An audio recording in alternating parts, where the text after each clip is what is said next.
Hey, artsy friends, welcome to my third composition notebook art journal. This is a black light journal. So today I am working on a page that was prepped with napkins, and somehow I hit pause and never re-recorded when I put pink paint around the outside of the page. Oops. But I didn't get too far before I caught it. I started with just kind of a rosy pink. I tried to match the pink in the flamingos, and then I'm matching the blue, and I'm not wanting to cover up the whole napkin. I want some of it to kind of peek through, which you can see. I like the texture of the napkin. That's kind of fun. And then this pink that I'm going over a little bit more with is a pink that will glow under the black light. So I've been using a lot of this kind of paint in this art journal.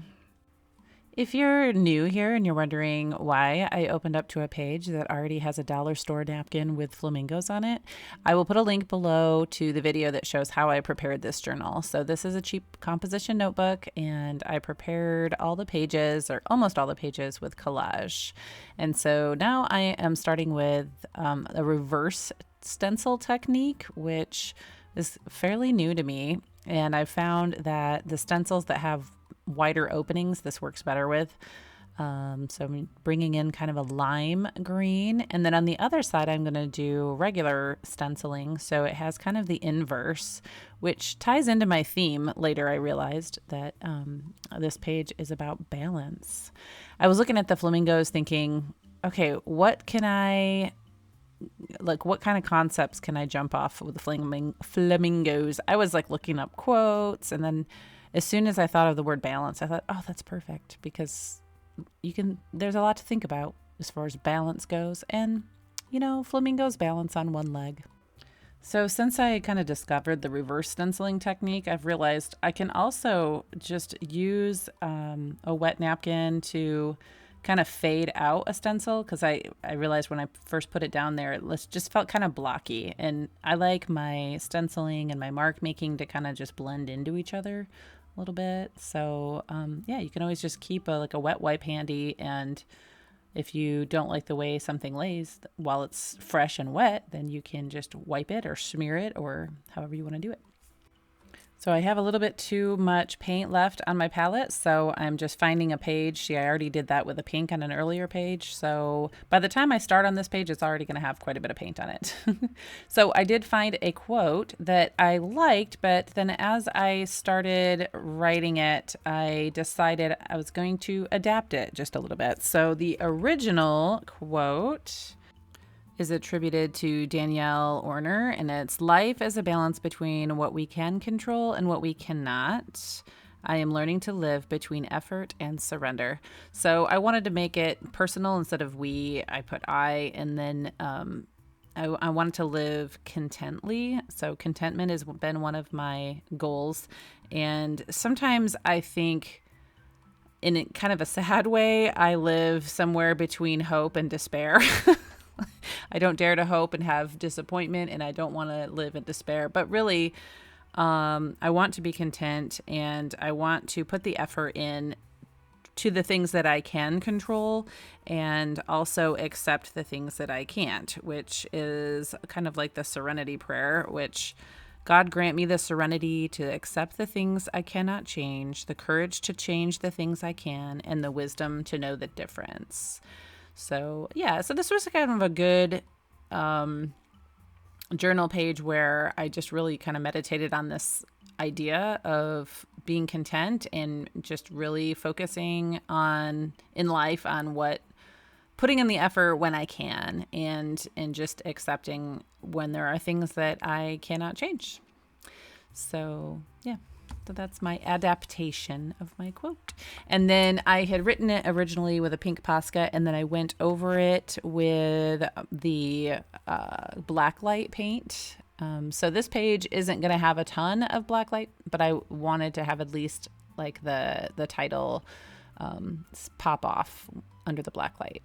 And now I'm doing a shading technique that I typically just shade like one side of the letters to make them stand out, but I saw an example on someone's page out there, where they still did kind of a 3-dimensional, but with an entire outline of each letter, and I really liked the way that looked. So I thought I would try that on balance, and I'm really happy with the way it turned out. So basically you just outline the entire thing, and then you add a little like drop shadow. And it needs a little bit more to frame in the page a little bit. So I'm just using this little bubble black stencil to add a little bit more around the edges.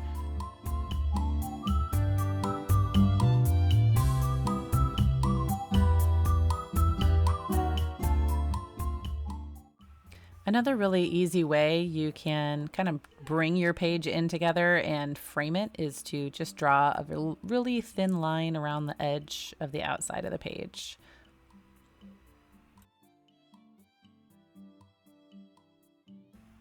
So I'm going to outline my quote, and I have mentioned the last few videos with the white jelly roll pens, the key is to use light pressure. That took me a long time to figure that out. I couldn't understand why they would work for a little while and then they would just stop working, which I think I was just pushing so hard that I was killing my tips. So I'm just outlining my quote with white, and I think it just helps it to just kind of pop off the page a little bit better.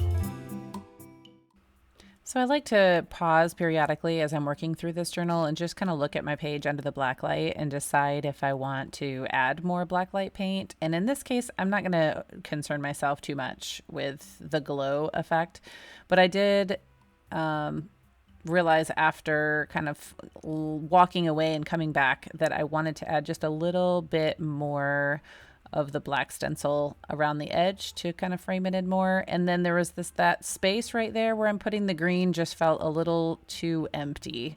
So I just added a little bit more and now I like it. What do you think? Leave me a comment.